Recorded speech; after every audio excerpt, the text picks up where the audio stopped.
High কমিশনে ঢুকে জাতির পিতার ছবি নিয়ে অপমান করেছে। এত সাহস কোথা থেকে পায় আমি জিজ্ঞাসা করি।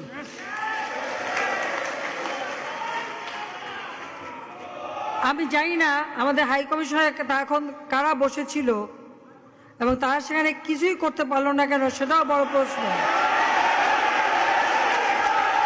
আর আমি আমার প্রবাসী যারা বাঙালি, না আমার প্রবাসী বাঙালিদেরও আমি বলবো যে যারা এই ঘটনাগুলি ঘটিয়েছে তারা চলাফেরা করে না, তাদের দেখেন না।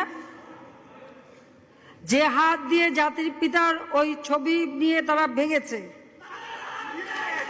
তাদের যা উপযুক্ত করা উচিত সেটা করতে হবে। কারণ জাতির পিতার নাম মুছে ফেলার চেষ্টা করা হয়েছিল, তো তারিখ যেহেতু দূরের কথা, ওর বাপ তো চেষ্টা করেছিল এই নাম মুছতে, ওর বাপও চেষ্টা করেছে, মাও চেষ্টা করেছে। তারা কি পেয়েছে নাম মুছতে? পারে নাই। ইতিহাস কখনো কেউ চাপা দিতে পারে না। আর জাতির পিতা তার 7 মার্চে ভাষণে বলে গেছে যে বাঙালিকে কেউ দাবায় রাখতে পারবে না, পারে নাই দাবায় রাখতে।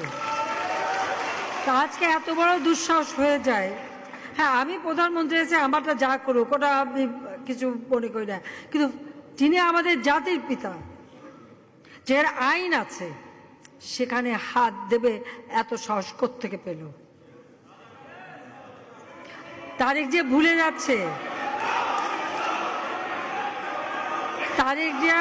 যাচ্ছে যে তার মা দুর্নীতি করে জেলে গেছে।